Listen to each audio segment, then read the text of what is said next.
Now I'm kind of like, crap, what is this going to do? Like, I'm selling a digital picture. Like, I give digital pictures away back. Back then I was literally like, if you're following me, here's my shared drive. I'm going to give you some pictures. And so now I'm selling it. And now people, now we're at $1,000 and it's weird. So it just kept going up. Well, it eventually got up to like $69,000.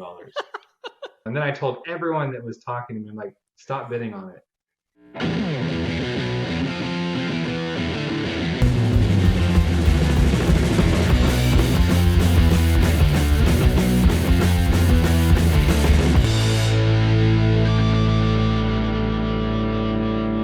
Welcome to Airdrop, the show that'll help you understand what NFTs are, how to use them, how they work, and all that good stuff. My name is Rawion, and I'm here with my buddy Phosphorus, and today we're talking to Tyler Foust. Tyler's a healthcare professional by day and an artist by night. What started off as simple doodles to help him pay attention in class now has turned into a full-fledged art career. Tyler's style is really cool. It's a single line drawing, so like the line just continues and zigzags around and never actually overlaps, and then it's just one big line that makes an image out of itself. It's kind of hard to explain, but if you see it, it all makes sense and is really impressive.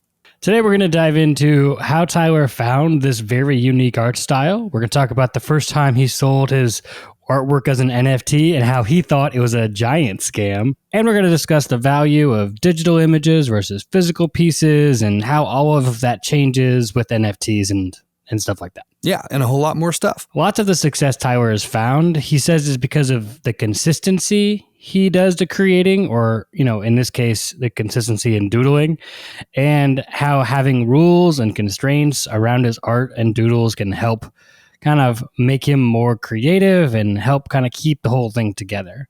So my question, Rawion, to you as an artist, what does it mean to have constraints put on you to help you create? I mean, constraints feels like an ugly word, but I actually like it a lot. Having some kind of guidelines or, a prompt or something like that is always helpful because you have something to go off of.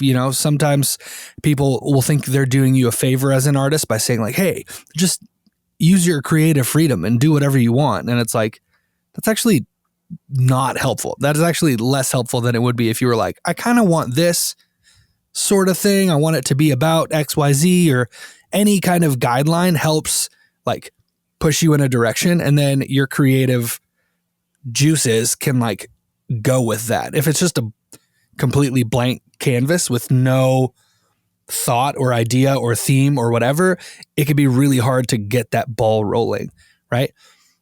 So yeah, I mean, that's how I feel about that. I'm a big fan. Yeah, that's good.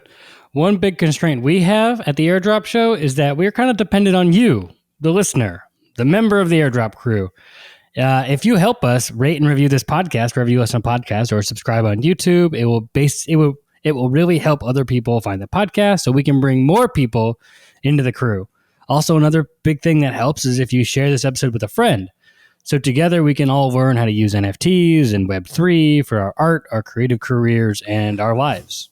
Also, if you want to follow us on Twitter and say hi, that would be really cool. You can find us on Twitter at Airdrop Show. And yeah, with all that said, let's drop in. All right, welcome in, everybody. Today we have Tyler Foust with us. Is that right? Did I say that right? You did. Sweet. All right. Nailed it. Tyler, if you could just explain for the people what an NFT is in the most simple language possible, any way you want to, that'd be great. I just love to hear what you have to say here. Okay, so when I explain what an NFT is, as it relates to art, I just tell people it's a digital baseball card. Just like you would trade baseball cards, there's a limited number of cards of Nolan Ryan or whatever card. I'm from Texas, so obviously Nolan Ryan.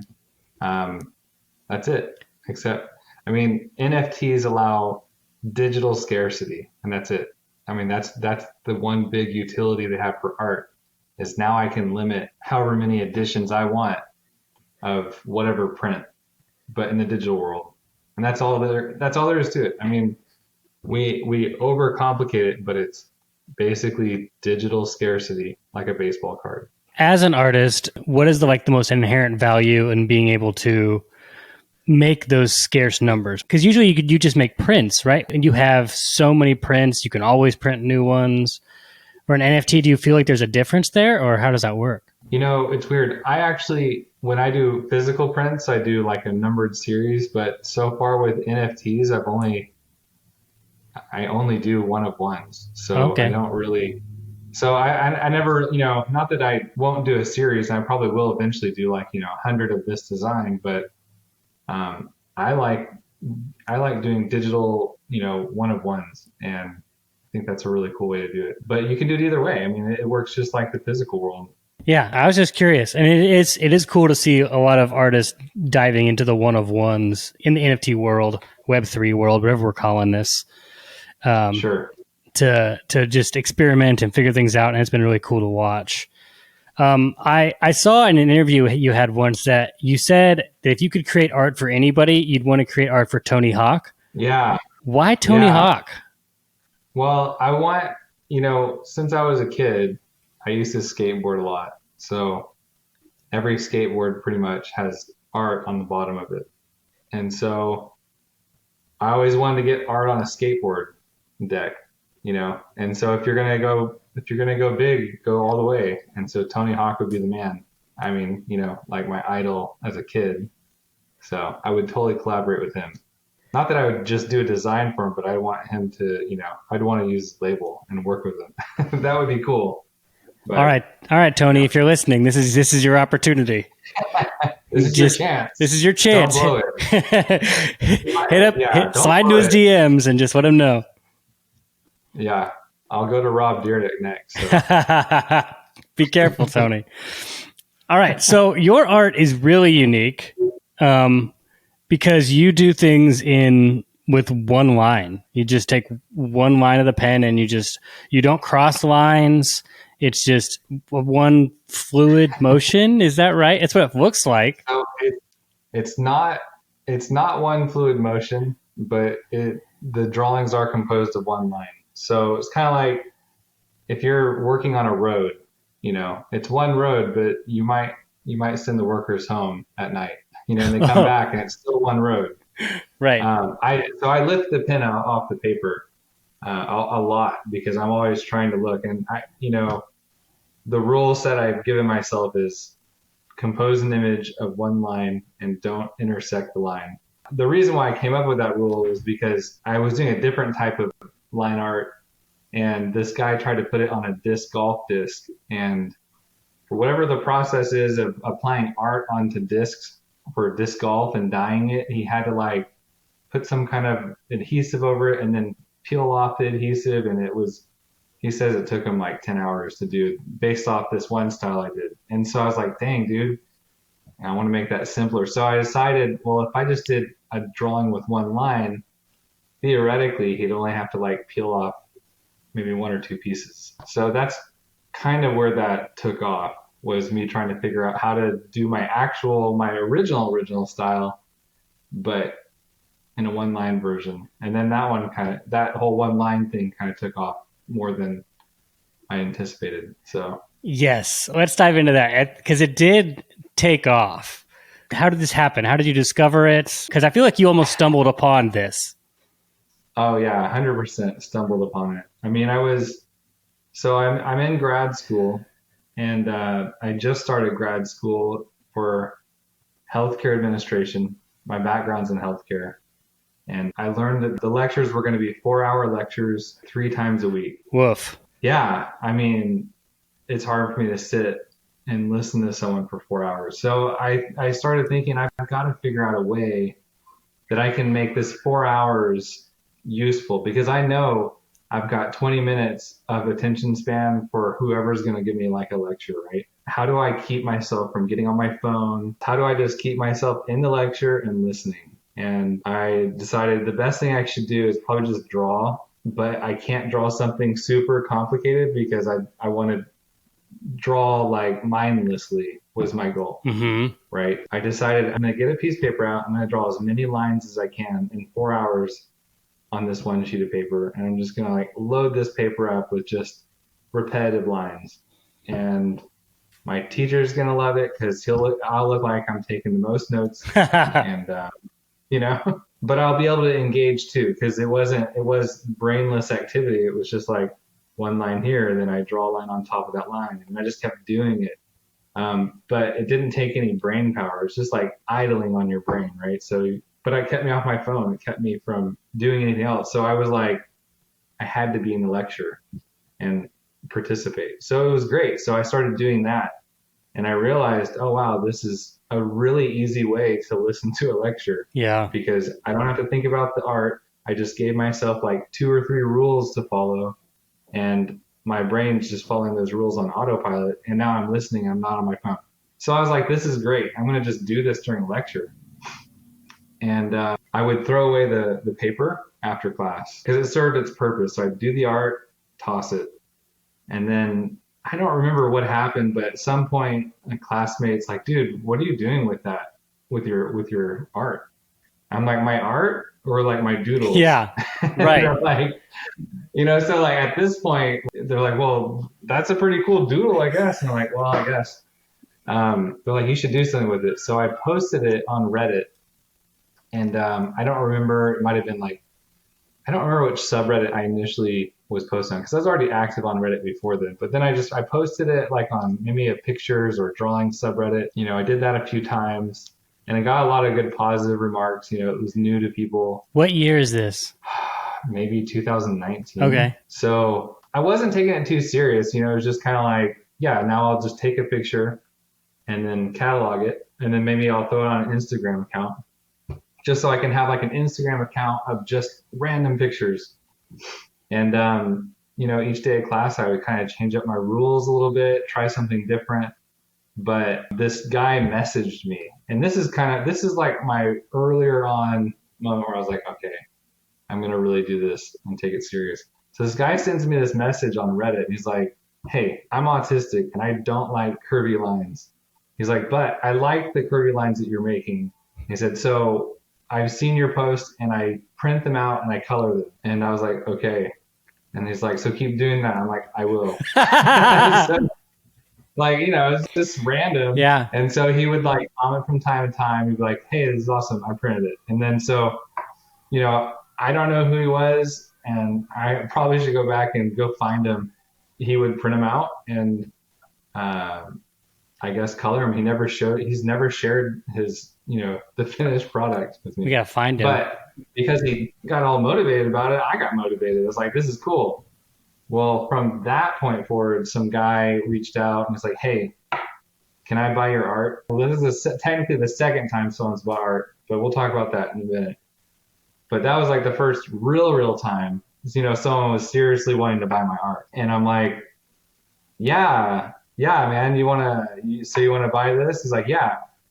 And I hadn't really figured out like, how do I sell art? Like, how does this even work? So he's like, yeah, so what's your process? I'm like, yeah, so my process, I'm trying to think what my process was. I'm like, just send me your address and then here's my Venmo and, just pay that way. And I haven't even thought of a price. I'm thinking like, I don't know what should a doodle be, like $10, and then I'm like, well, what's shipping? Right. I didn't know what shipping would cost. So I'm like trying to figure out, should it be $10, maybe $15? And he's like, listen, if it's okay, he said, if you'll take $250, then I'll take that one. And then if you have some more, I can take a few more. And I was like, dude, that's 100% a scam. Right. So I'm like, sure, dude, sure. All right, here's my Venmo. I'll take $250. I guess that'll be okay. So then, I tell my wife and she's laughing at me. She's like, yeah, you're getting scammed. So, turns out the money hit. And I was like, dude, that dude just paid $250 for this drawing. And then what's worse is he's like, and I also want this one, this one, this one. And he picked 3 more that, of course, I'd already thrown in the trash. Right. And I was like, shoot, that just cost me $750. So I was just like, dang, man, that's awesome, but it sucks at the same time. So I'm like, well, those pieces aren't available. But that's kind of how it all got kicked off. And literally from that day forward up until present day, there hasn't been a moment where I didn't have like a commission going on. And Wow. it's so weird because it was, back then I'm like, well, I'm just going to ride this out for like a month or so and just see how far we go. And man, it's just still going strong. We're definitely at the point where it's the art side is really catching up to almost my professional Wow. side, which is sucky because I've been in school forever, right? So, like I did a lot of schooling to get here. I, went to nursing school, then I got my master's, and it's just like, but yeah, it definitely wasn't what I planned, but it's a lot more fun to do art. That's good. So that's where I'm at. See, no one really knows how important those 4-hour lectures are for the creative person Yeah, to see what they'll do. that's what happened. I mean, like seriously, but I went to grad school and that's where I learned how to draw. So I love that. I don't know. It's a really weird story, but like, I mean, I couldn't even, all the weird things that have kind of cascaded from all that is just, it always makes me laugh at night because it's just so weird. It's still weird to me, but I don't think the weirdness is going to is. stop anytime soon. It's probably just going to continue with you. So you told me a story about the first time you were contacted about NFTs. Yeah. I know that's a weird story. Yeah. So earlier on when I was doing art and still in school, I had already signed a deal with this clothing company. Their website's called That Shirt Was Cash.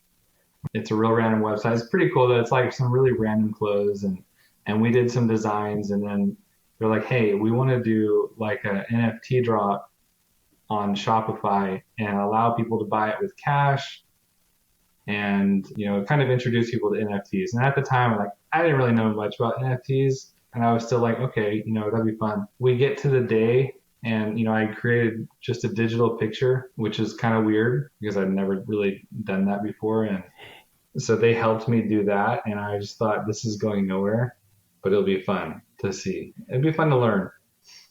I had no expectations, but they opened up the bid and I had some people, on my Instagram, it's like, dude, I'm bidding.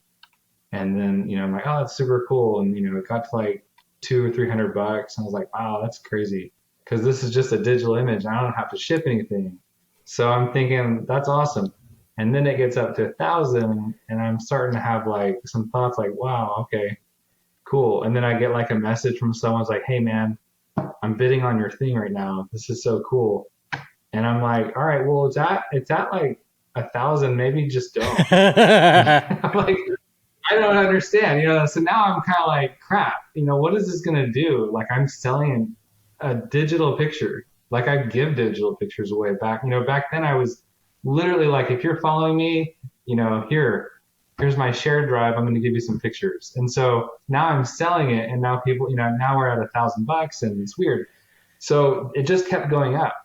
Well, it eventually got up to like $69,000 and, it was weird. So now I'm just like, it is a really weird set of emotions for me because I was excited at 1,000, but I was getting nervous. And then when we got to 2,000, I'm just like, dude, this isn't, I don't know. And then I told everyone that was talking to me, I'm like, stop bidding on it.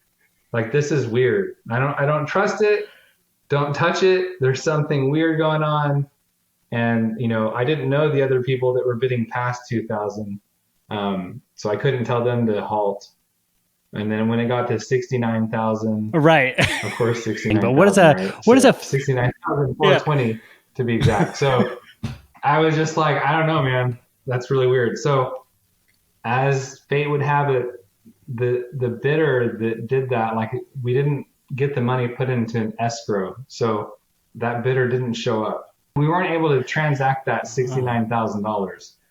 So, but I was just kind of like, at this point, I was just like so freaked out. I'm like, I'm going to prison. Like there's no way that just happened. So I'm cool with that. But then they're like, well, we're going to go to, the next bidder. And the next bidder, because they jumped from like $2,600 to $69,000 that no one else, who's going to bid, right? So they dropped it down to the next highest bidder. And, he ended up with it.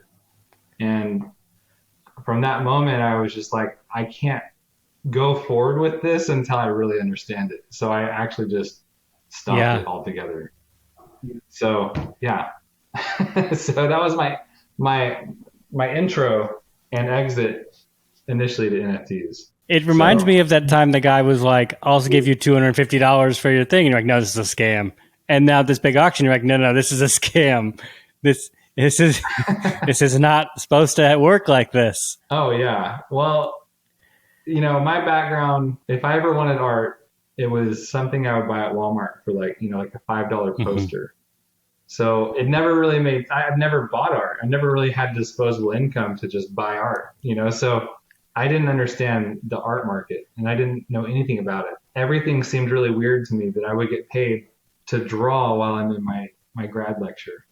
So yeah, it's been a strange ride for sure. Yeah. As fate would have it would end up paying off all my student loans before I graduated.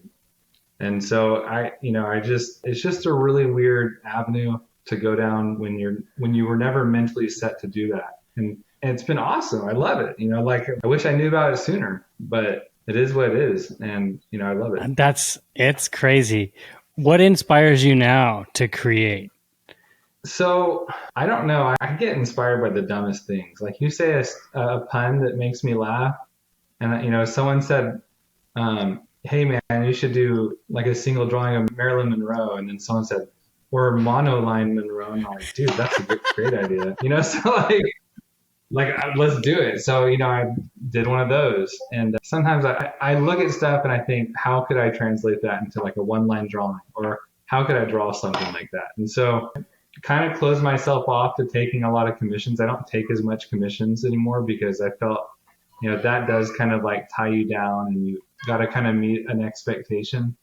I just draw whatever, like I wonder what the sunset would look like if I interpret it like this with, these rules. So I think rule sets inspire me, Yeah. to be honest.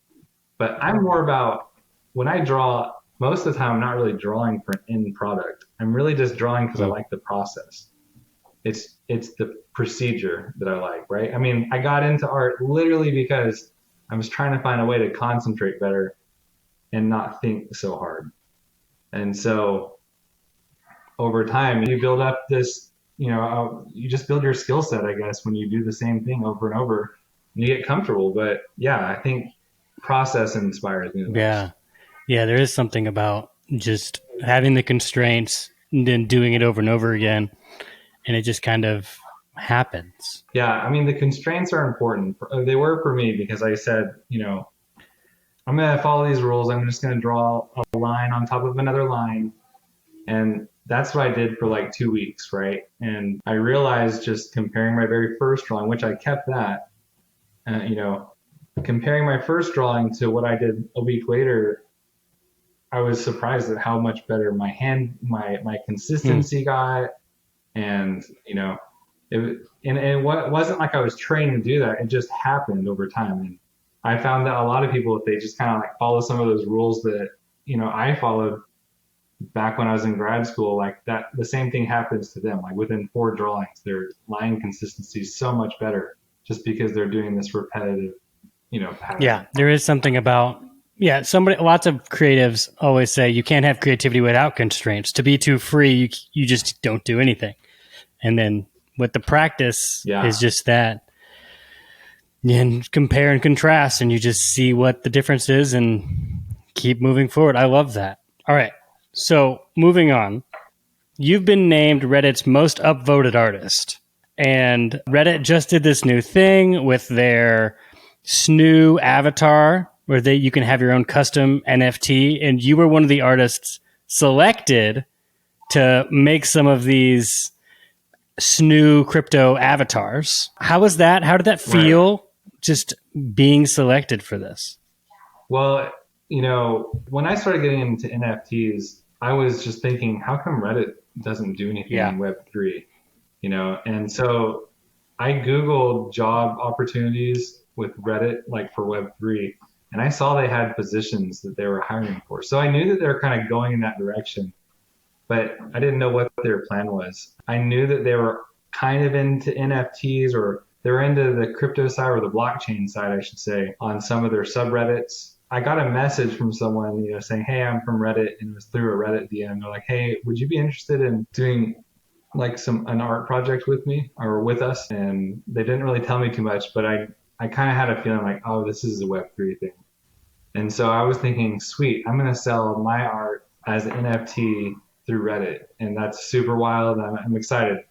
It ended up being draw our avatar, or draw an avatar, which really threw me for a loop. But what can I say? I mean, that's awesome to be able to be in the ground, running with Reddit. They're a huge company, and seeing what they're going to do or what they may or may not bring to the table. That's exciting. Now, it does feel like a full circle moment as you posting your doodles on Reddit and then them reaching out to you to say, please doodle our avatar. Yeah, it did feel really awesome. But I mean, like it's been a real one-sided relationship because I feel like I've always benefited from Reddit. I mean, it was people on different communities that were like excited about my art. They kind of pushed me to draw more. Then like one Reddit user was like, I asked on like a pin subreddit, hey, what are some other good pins? I'm trying to do this. And then some random Redditor sent me like a box full of like, I don't know, like 400 or 500 pins that I could, different pins.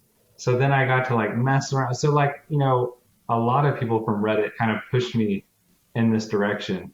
And so, yeah, then for Reddit to reach out and have me offer an opportunity like that, it just feels one-sided. So luckily I'm on the right side there. Yeah. Yeah. I feel like the community aspect's been a big part of your journey. And that's a big part of the Web3 ethos as well. For sure. What's your thoughts on Web2 versus Web3? Yeah, I think you nailed it with community. I mean, there's a lot more connection, a lot more like reaching out. People are a lot less afraid to talk to each other and have conversations. And that's why I think that Reddit's a good platform to kind of go that direction because everything's centered around discussion and, talking and meeting with people. So I think that just being able to connect with people, that's what Web3 really brings to the table. Yeah. And the buzzword is community, but it's that camaraderie, that pulling together, cooperation that I think really kind of does set it apart. At least we'll see. We'll see what happens. That's why I believe. Yeah, we'll see. I mean, I don't know. I don't know. I don't ever claim to, but I feel like we're headed in a great direction.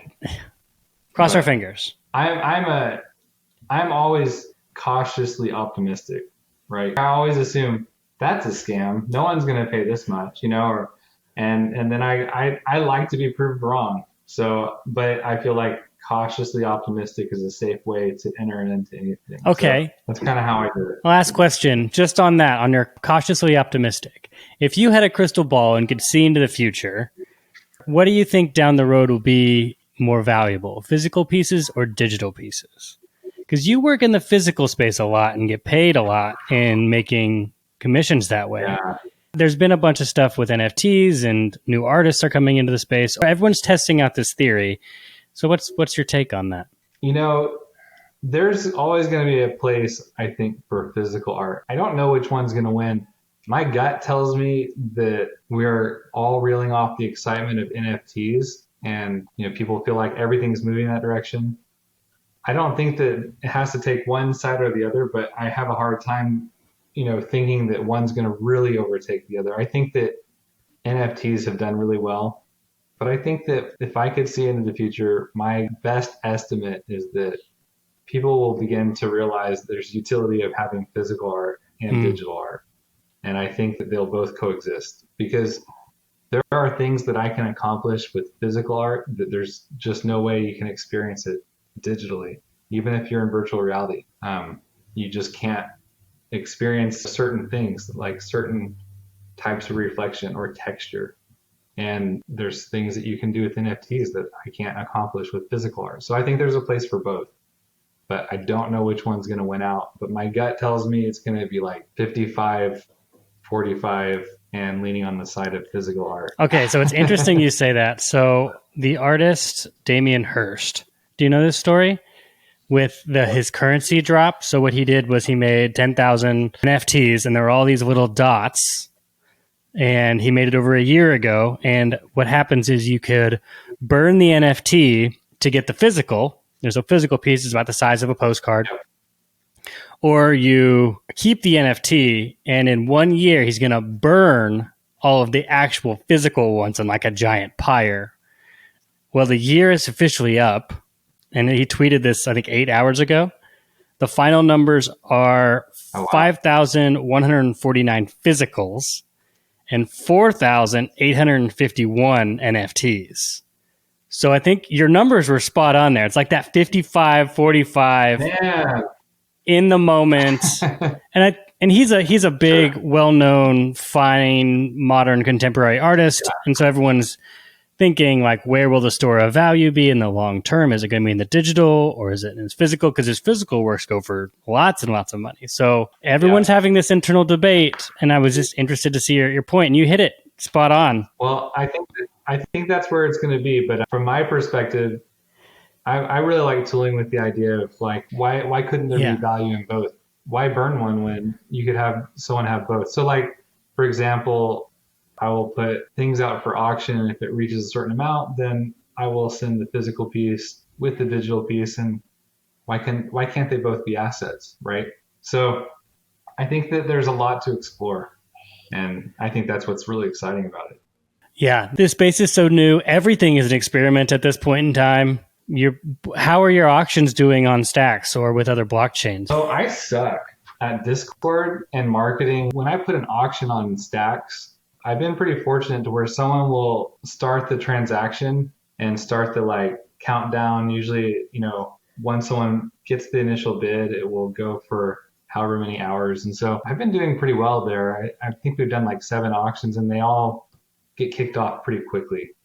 I think that if I were better at realizing when an auction was actually live, then I could probably amplify that. But right now I'm just still like learning about how it all works and how do I want to market that? Because we're dealing with so many different markets. Like on Twitter, it's a Web3 market. Instagram's 100% opposite right now. Reddit's kind of like 75% opposition, 25% acceptance. But it's all coming in. I mean, it's all forming correctly. So I think that in the next year or so, the sentiment's going to be a whole lot different than it is right now. Yeah, just like a year ago, the sentiment about NFTs was a lot different than it is right now. Sure, but now we're in a down market, so that makes sense to me. So I don't even lose sleep over that. In fact, I think this is like the best time. Really, if you want to like get into NFTs, this is the best time because you can see all the projects that are here when it's not fun to be here. Right? I mean, it wasn't like the initial moment. So I think those are the people that will be around. So that's why I'm excited about it. I think you're primed. You're here at a great time and getting your feet wet and figuring this out and experimenting. And I wish you the best of luck, and I'll be watching those auctions. Yeah, awesome, man. Well, thanks for giving me the time and asking me some questions. It's been pretty fun. Shift into Web3. Sure. Hopefully next time it will be better than pretty fun. Hopefully it'll be like lots of fun. No, it was good. I get nervous on camera. I don't like seeing myself talk, and I can see myself talk, and it's just messing me up. Something funny too. I had seen your icon on Discord. It looked like a bot to me. Yeah. I don't know, but I thought, that's a scam. That's not a real account. So for the longest time, I didn't even realize. I'm like, oh. And then I think I saw you on Twitter, and I was like, wait, oh, that's a real person. Okay. I thought you were, See, that's what I'm saying. I'm cautiously optimistic, but you got to be careful with Web3. That's the one thing that's been really a big lesson. I've almost been washed over a couple times on some stupid things on my part, but that's okay. The space is still growing, and it is still as the Wild West. You could get taken at any moment if you click the wrong link. Yeah. But that's what makes it exciting. Yeah. Everything is so new here, and I don't know. It's exciting to be here and just hanging out, and thanks for taking the time to hang out with us and talk art. I love it. Yeah, man. Anytime. Let's do it again. For sure. And if anybody listening, all the links to all of Tyler's stuff will be in the description. Go check it out. Go make some bids. This is not financial advice. This is just, we're here to give you good art. That's what this is for. Absolutely. Thank you.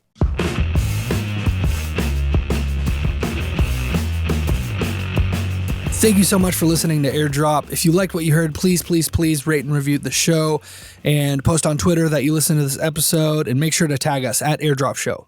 Remember that, at Airdrop Show. Hearing from our community is awesome, and we love retweeting your stuff, so thanks for dropping in. And remember, serious art is born from serious play, so don't forget to have fun. Yeah.